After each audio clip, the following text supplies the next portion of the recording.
Video series के अंदर हम लोग डिस्कस करने वाले हैं गॉस एलिमिनेशन मेथड को और इससे रिलेटेड एक एग्जांपल के क्वेश्चन को हम डिस्कस करेंगे। इससे फर्स्ट लेक्चर में हम लोगों ने बहुत सारे क्वेश्चन को डिस्कस किया है। प्लेलिस्ट का लिंक आपको डिस्क्रिप्शन बॉक्स में मिल जाएगा, आप प्लेलिस्ट को एक्सेस करके सारे क्वेश्चन को देख सकते हैं। अब हम बात करते हैं गॉस एलिमिनेशन मेथड क्या होता है। तो नाम से आपको पता चल रहा होगा, एलिमिनेट यानी किसी चीज़ को एलिमिनेट करना। तो इसमें सबसे पहला क्या कह रहा है कि जो भी इक्वेशन दिया रहेगा उसको हमें इस जनरल फॉर्मेट में क्या करना है, लिख लेना है, यानी उसको ऑर्गेनाइज कर लेना है। और उसमें से हमें मान लेना है कि A1 क्या है, A2 क्या है, A3 क्या है, B1 B2 B3 C1 C2 C3 D1 D2 D3 क्या है, और उसको हमें क्या करना है AX इजिकल टू B के टर्म में लिख लेना है। तो वो बेसिकली इस प्रकार का मैट्रिक्स बनेगा आपका। उसके बाद हमें क्या करना है, आर्गुमेंट मैट्रिक्स फाइंड आउट करना है। अगर आपने मैट्रिक्स पढ़ा होगा M1 के अंदर, तो मैथमेटिक्स 1 में M1 बहुत ही काफ़ी बेहतरीन टॉपिक है और काफ़ी बढ़िया है। और अगर आपने क्लास 12 में भी मैट्रिक्स पढ़ा होगा तो आप कर सकते हैं चीज़ों को। उसके बाद थर्ड स्टेप में हमें क्या करना होगा, transfer the augmented matrix C into the upper triangular form. यानी जो भी हमारा ये मैट्रिक्स निकलेगा, जो भी हम आर्गुमेंट मैट्रिक्स निकालेंगे, उसको हम क्या करेंगे, अपर ट्रायंगुलर मैट्रिक्स में कन्वर्ट करेंगे। एंड फोर्थ स्टेप में हमारा रहेगा कि find the equation corresponding to the upper triangular matrix. यानी जो अपर ट्रायंगुलर मैट्रिक्स होगा उसके द्वारा जो इक्वेशन बनेगा उसको हम फाइंड आउट करेंगे। और उसके बाद कह रहा है कि using the back substitution find the solution of the given equation.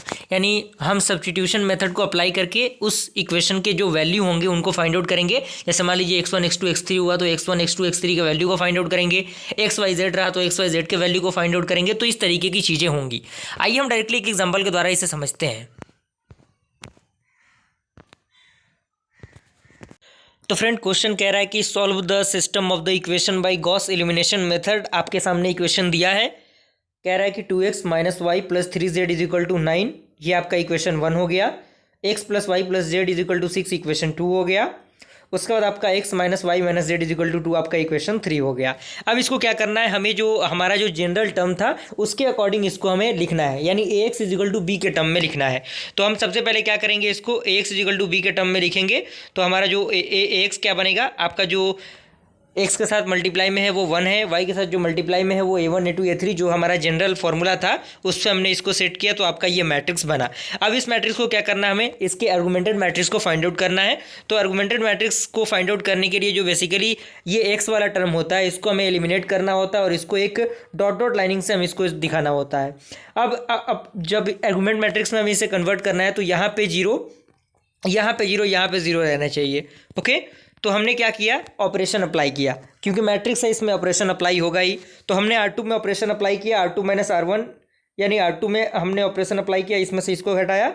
R3 में भी हमने साथ साथ अप्लाई किया, R3 - 2R1, 2R1, यानी इसमें हमने 2 का मल्टीप्लाई किया और इसको माइनस किया तो यहाँ पे 0 आ जाएगा।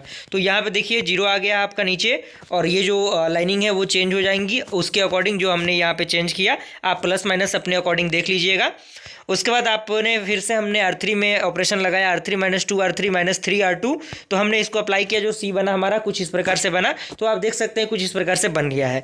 अब हमें क्या करना है, इस इक्वेशन को, इसके इक्वेशन को लिखना है। अब इस इक्वेशन को किस तरीके से हम लिखेंगे, अब देखिए यहाँ पे ये 1 है तो 1 का मतलब x + x = 6, और ये 0 है तो इससे कोई मतलब हमें लेना देना नहीं है। यहाँ पे -y है क्योंकि यहाँ पे आपको पता है x होता है, ये y होता है और ये z होता है। ओके, और ये इक्वल टू के साइन वाला पार्ट है, तो यहाँ पे -2y = -4 आ जाएगा। तो यहाँ से y का वैल्यू 2 हो जाएगा, और यहाँ से 2z कितना होगा, 6 हो जाएगा। तो z का वैल्यू कितना हो जाएगा, 3 होगा। तो यहाँ पे देखिए y और z का वैल्यू निकल चुका है, और इस y और z के वैल्यू को हम क्या करेंगे, इस इक्वेशन के अंदर रखेंगे तो हमारा x का वैल्यू भी निकल जाएगा। तो x का वैल्यू आपका निकल गया, जो कि 1 आया। तो इस तरीके से हम इस क्वेश्चन को सॉल्व करेंगे, इस प्रकार के क्वेश्चन को सॉल्व करेंगे। समझ में आ गया होगा अभी तक आपको। जल्दी मिलते हैं ऐसे इंटरेस्टिंग क्वेश्चन के साथ, तब तक के लिए थैंक यू।